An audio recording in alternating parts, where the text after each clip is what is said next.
Nesse vídeo iremos criar uma pipeline para rodar nosso projeto lá no GitHub Actions. Bora lá!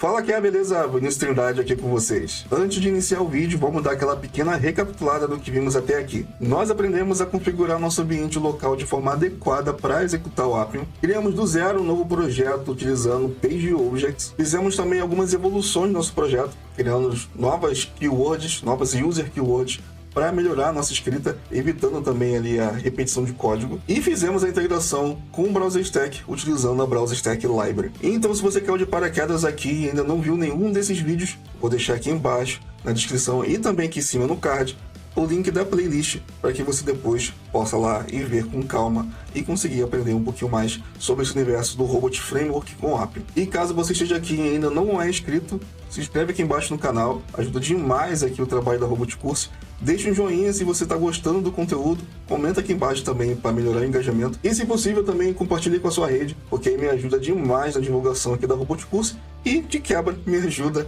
também aí a bater minha meta pessoal de chegar a 1000 inscritos até o final do mês. Não sei se eu consigo, mas eu conto com a ajuda de vocês. E agora, como último passo desse vídeo, dessa nossa minissérie, nosso mini curso, como vocês também gostam de chamar, vamos criar uma pipeline para que a gente consiga executar nosso projeto lá no GitHub Actions. Mas também vamos fazer algumas configurações, algumas mudanças no nosso projeto para que essa execução lá no GitHub Action seja sustentável. Bom, se você me acompanha lá no LinkedIn, se não, tá aqui embaixo na descrição do vídeo o link lá do LinkedIn da Robot Course. Eu disse que o código já estava pronto, já até disponibilizei para vocês lá o link do GitHub para vocês darem uma olhada no que foi alterado. Então o que eu vou fazer aqui nesse vídeo é mostrar tudo que foi alterado para vocês entenderem perfeitamente aquilo que está acontecendo aqui. A primeira coisa que foi feita aqui no projeto foi uma alteração que eu disse que ia fazer lá no vídeo passado, que era a retirada dos dados de acesso do Browser Stack e dentro do base.resource e levar ele para dentro de um arquivo .env para armazenar ali as variáveis de ambiente do nosso projeto. Com isso, eu criei um arquivo .env, né, que é ali o arquivo onde ficam as variáveis de ambiente, e trouxe para cá, né, tanto o meu username quanto o access key do Browser Stack. Por que eu trouxe ele para cá, né, para dentro de um .env e não deixei lá no base.resource? Porque são dados sensíveis, tá? Então significa que se eu alterar esse dado por algum motivo, o meu teste vai quebrar, não por um motivo funcional, mas sim porque o dado de acesso ao Browser Stack está errado. Se a gente tivesse aqui, por exemplo, também strings de conexão com banco de dados, também não deveria ficar no Base Resource ou em outro arquivo. O melhor lugar para ficar seria realmente dentro de um arquivo .env. E como o arquivo .env não é para ser versionado, né, na hora da execução da nossa pipeline, a gente precisa de um outro artifício ali, de algum mecanismo para criar esse arquivo .env no momento que a pipe estiver sendo executada. Mas isso a gente vai ver mais para frente. E além dos dados de autenticação ali do Browser Stack, também tem mais uma aqui, que é o GHAction Runner, e também a gente vai ver um pouquinho mais para frente, mas basicamente ele vai armazenar, na hora que estiver sendo executado lá no GitHub Actions, ele vai armazenar aqui o número, o ID de execução do GitHub Actions. Então, nesse caso aqui está bem simplesinho, mas lembre-se, né? Se tiver sempre um dado sensível para o seu projeto, aquilo que não pode mudar, tem que ficar no lugar seguro, pense sempre em um arquivo .env. Mas só pelo fato de ele estar aqui, não significa que ele já está sendo carregado. Então tem um arquivo aqui com alguns dados soltos ali dentro do nosso projeto. A gente precisa carregar eles para que o robot, o Python também, consiga entender o que está ali dentro. Para carregar os dados que vêm lá do nosso arquivo .env, a gente precisa de uma nova biblioteca no nosso projeto, que é a Python.env. Aqui na tela para vocês o comando de instalação com o pointer e também aqui embaixo na descrição do vídeo. Com ele instalado, a gente precisa de um script que consiga carregar esses dados para dentro do nosso projeto para que eles sejam utilizados ali pelo robot. Nesse caso aqui eu optei por um script um pouquinho mais rebuscado, mas também nada muito complicado, mas a gente poderia simplesmente fazer um from.env import load.env e executar a função load.env. Tá? Isso aqui já seria capaz de procurar um arquivo .env e carregar as variáveis que estão dentro dela. Porém, essa abordagem aqui pode trazer alguns problemas para você, principalmente quando você precisa fazer alguma alteração de algum dado dentro do seu arquivo .env. Como assim, né? Vou trazer aqui o arquivo .env aqui para baixo, para ficar mais fácil de visualizar. Porventura, você pode ter que alterar algum dado da sua variável de ambiente, né? Não é para ser mexida toda hora, mas em algum momento você pode ter que fazer alguma alteração. E algumas vezes, não é sempre, pelo menos comigo não foi sempre que aconteceu, né? Mas às vezes pode ser. E quando você altere algum valor, né, da sua variável de ambiente, das suas variáveis de ambiente, essa alteração que você fez não persista, né? Ou seja, ela está no seu arquivo, mas não está dentro das variáveis de ambiente do seu projeto, e acaba que ela, quando você precisa daquele dado, você não tem. Então, nesse formato que eu fiz aqui, eu estou garantindo, tá, que o valor que eu estou colocando dentro do meu arquivo .env é o de fato que está sendo carregado para dentro do meu projeto. Por quê? Essa estrutura aqui, tá, ela itera em cima do meu arquivo .env, e caso ele já exista dentro do meu ambiente, ele vai deletar para depois ser carregado novamente, que é exatamente o que está acontecendo aqui. Na linha 4 eu estou iterando em cima do meu arquivo.env. Aqui eu estou criando a condicional. Se caso a chave exista dentro do meu ambiente, eu vou deletar aquela chave, para depois, no final, aqui na linha 9, fazer o carregamento de novo. Dessa forma, independente daquilo que eu colocar aqui, ele vai sempre carregar. Deixa eu tirar esse negócio daqui, porque senão eu vou esquecer. Com isso aqui feito, as variáveis agora estão carregadas dentro do nosso ambiente, mas isso não significa que está sendo já utilizado dentro do nosso projeto. Está carregado, mas não está sendo utilizado. Agora a gente vai lá no arquivo .base e fazer a alteração dentro do nosso projeto. Aqui no base.resource a gente importou nosso script de carregamento das variáveis de ambiente como biblioteca. Então, quando a gente executar nosso teste, a primeira coisa que ele vai fazer já é carregar as nossas variáveis de ambiente e deixar disponível para os restantes do projeto. E a outra alteração que a gente fez foi aqui na Browser Stack Library. Aqui na Browser Stack Library, vocês devem lembrar do vídeo passado, e tanto o username quanto o access key estavam com os dados chapados aqui, né? Então, o dado do username e o access key eram hardcode, estavam aqui presos. Então, se alguém fizesse alguma alteração aqui no base.resource, poderia quebrar ali a integração com o Browser Stack. Agora, a gente está usando as variáveis de ambiente que já vão estar disponíveis a partir do momento do carregamento, né, do .env. E para fazer utilização das variáveis de ambiente, é um pouquinho diferente, né, da forma como a gente cria ali as variáveis normalmente, usando o cifrão. Vou botar aqui na tela para vocês.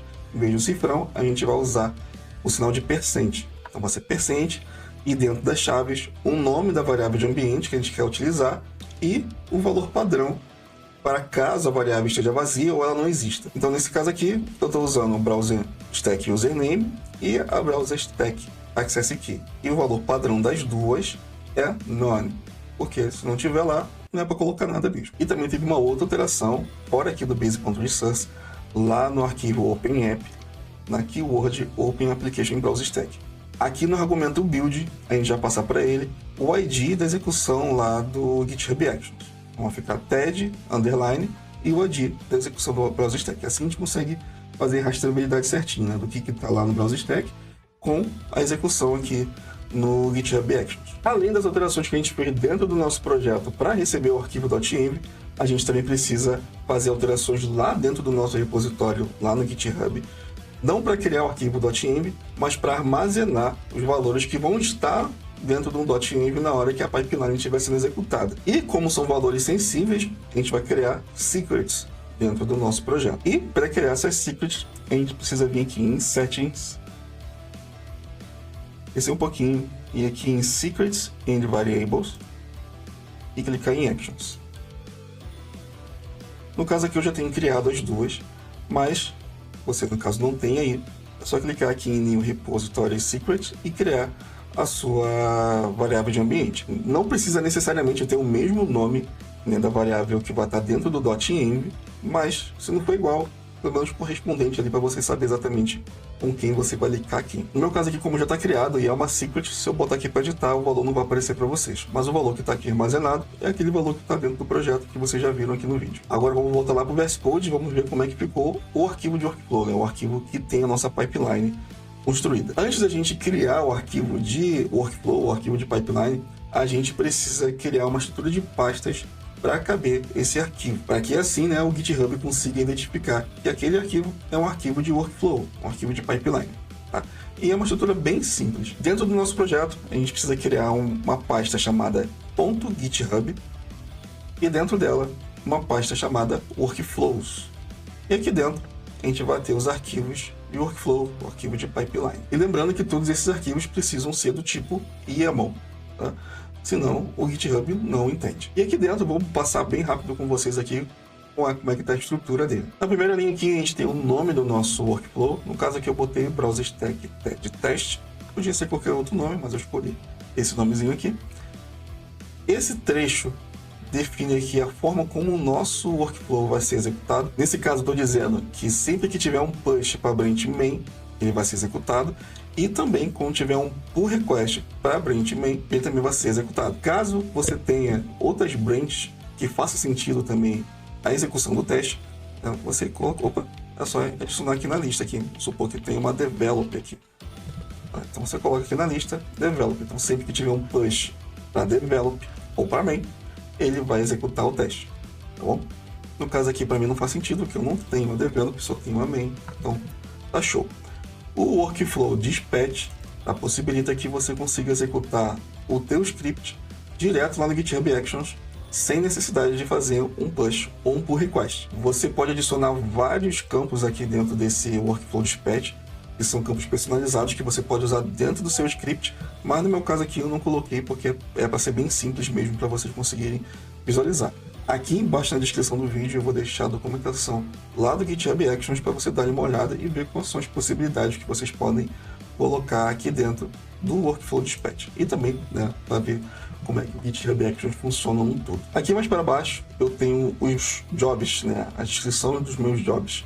Então eu tenho aqui 2 jobs, que é o Execute Test e o Generate Report. São os 2 jobs que eu tenho que executar. Então bora lá. Aqui eu tenho um job Execute Test, que é o nome do meu job. Dentro dele, eu estou dizendo que eu vou executar tudo isso aqui dentro de uma máquina Ubuntu da última versão. Então eu tenho aqui um Ubuntu Latest, que é uma imagem que está dentro do GitHub Actions que ele vai trazer para dentro.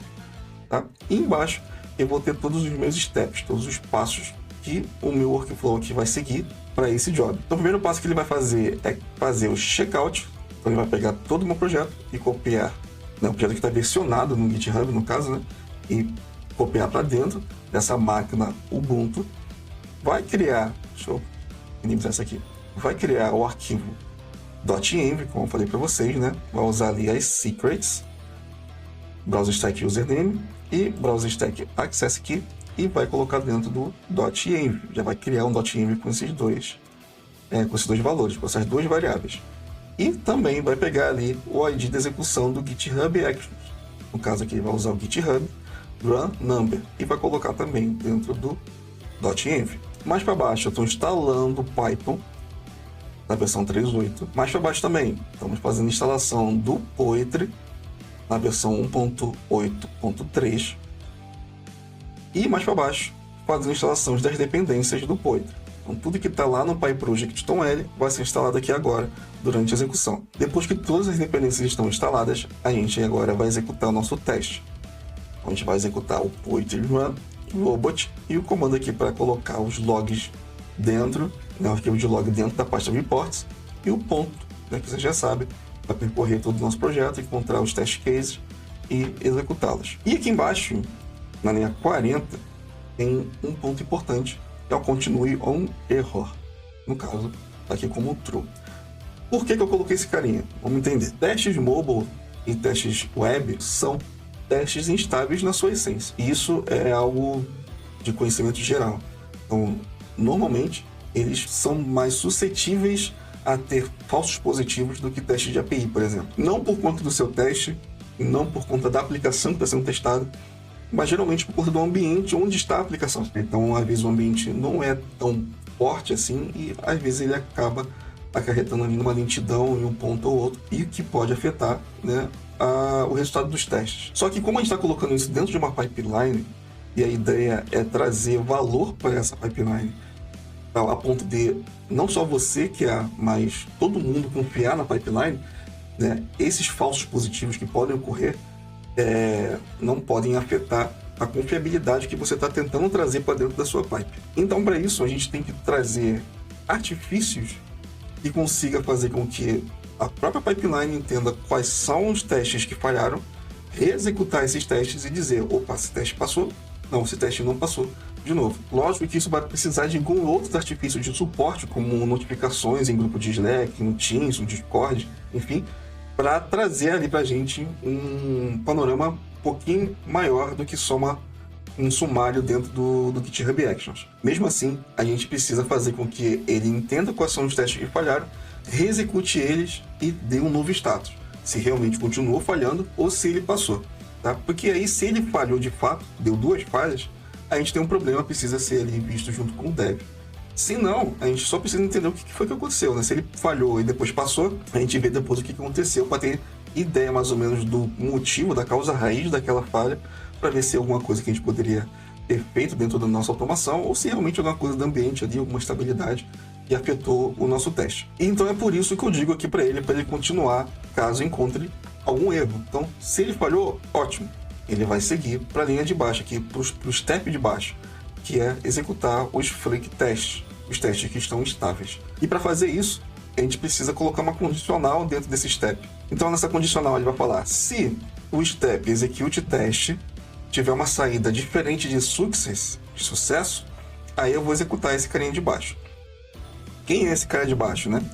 É uma reexecução dos testes falhados da primeira execução. Então, eu vou falar para o robot rerun failed e vou passar para ele o arquivo XML, né, o output XML, que tem ali todas as falhas que aconteceram. Tá? Se não tiver falha, ótimo, ele vai passar por aqui. Mas se tiver alguma falha, ele vai encontrar dentro desse arquivo XML, vai reexecutar ele e vai gerar um novo arquivo, rerun.xml. No passo de baixo, ele vai fazer um merge, né, do output XML com o rerun XML para gerar um novo report, tanto o report.html quanto o log.html. Para aí depois, aí sim, com tudo mergeado, com tudo já executado e reexecutado caso necessário, ele fazer o upload desse arquivo, desses arquivos de log lá para o artifact do GitHub. E isso aqui vai ser executado sempre, né? Então, dependendo se falhou ou não, ele vai ser sempre executado. E por fim, temos ali um outro job, que é o Generate Report. Ele também vai ser sempre executado, dependente se o job de cima falhou. Eu preciso, nesse caso aqui, que o execute test, que é esse job aqui de cima, que a gente está falando agora, eu preciso que ele tenha terminado para que a gente consiga executar, né, o Generate Report, porque é quando ele termina que ele sobe os arquivos de log. Tá? Então, beleza. Então, eu estou dizendo para ele que eu preciso dele. Vou rodar também dentro de uma máquina Ubuntu. E aqui dentro, vamos fazer todos o passo a passo para a geração desse report. Então, vamos fazer o checkout de novo. Vamos fazer um download do arquivo de report que a gente subiu para o Artifacts aqui. Então, esse arquivo que a gente acabou de subir, a gente vai baixar ele novamente, aqui com o nome reports. E vamos usar essa action para gerar o nosso sumário. Tá? Então, a gente vai passar para ele aqui o token, o ESHA e o número do pull request, caso tenha. Bom, tudo isso aqui você não precisa criar, já é de padrão do GitHub. Com tudo isso aqui pronto, a gente já pode subir, né? No caso aqui já está lá, a gente sobe e executa o nosso teste. Se ficou confuso, se você não conseguiu entender muito bem, né?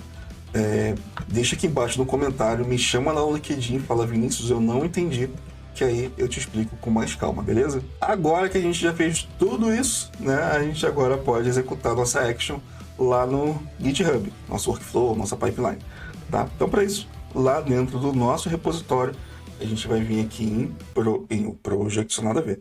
A gente vai vir aqui em Actions. Aqui do ladinho vai estar o nome da nossa pipeline, né, do nosso workflow. A gente vai clicar nele e vai vir aqui, ó, por conta lá do Workflow Dispatch, ele mostra essa triggerzinha aqui. Então, a gente vai vir aqui, vai dar um run workflow e ele vai começar a executar o nosso teste. Apareceu aí. Vamos entrar nele. E ele aqui já tem aqui os nossos 2 jobs, o Execute Test e o Generate Report. Como o Generate Report precisa do Execute Test, então ele vai ser executado depois.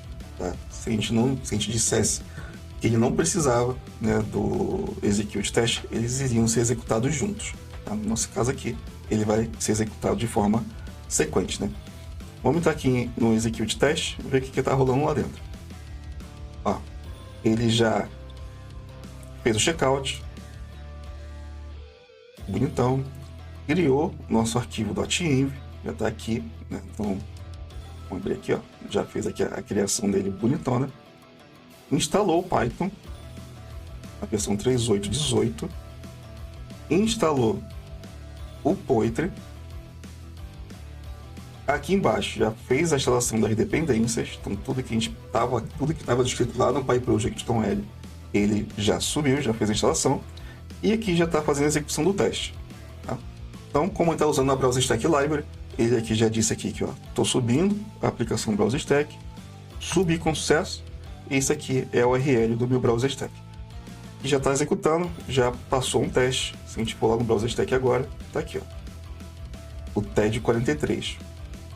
Vamos só ver aqui o ID do nossa action, tá aqui em cima, ó, 43. E tá aqui, TED 43. Show de bola, tá sendo executado aqui. Aqui você já sabe como é que funciona, né? Foi no vídeo passado. Então tá tudo sendo executado aqui, bonitão. Vamos voltar para cá, que aqui é o que interessa dessa vez. Vamos deixar esse teste rolar até o fim.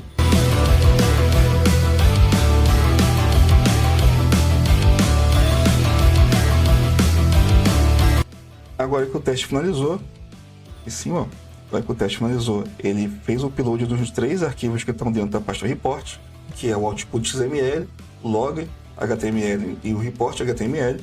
Ele subiu lá para o Artifacts e aqui inicializou o próximo job. Já está até finalizado já praticamente.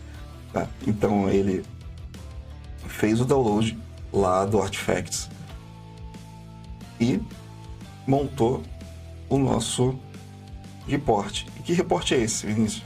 Onde que fica esse report? Aqui dentro do sumário. Quando ele acabar de fazer a execução da geração do report, você clica aqui em sumário e ele vai aparecer aqui para você um sumáriozinho bem simplesinho. Dá para deixar ele mais robusto, mas para deixar mais simples, eu quis deixar ele assim mesmo, na forma padrão dele. Ele mostra aqui o resultado do teste, né, os 3 que passaram, nenhuma falha, total, o tempo de duração e quais foram as switches e as suas durações. Tá? E aqui embaixo ele mostra aqui o artifact que foi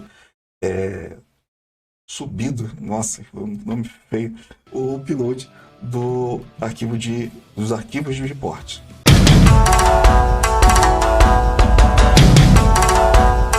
E assim, pessoal, termina a nossa série sobre Robot Framework e Appium. Foi uma pequena grande jornada aqui entre posts e vídeos aqui para o canal, com o intuito maior de trazer conhecimento de uma forma gratuita, descontraída, que vocês consigam aprender de uma forma fácil. Não sei se esse meu objetivo está sendo atingido com todos. Eu tenho recebido alguns feedbacks bem positivos que me motivam ainda mais para continuar aqui com vocês. Mas como eu disse, a ideia aqui é trazer esse conhecimento de uma forma bem fácil, bem descontraída, que você consiga aprender e destravar com automação mobile. Vocês viram aqui durante toda essa série que não é difícil.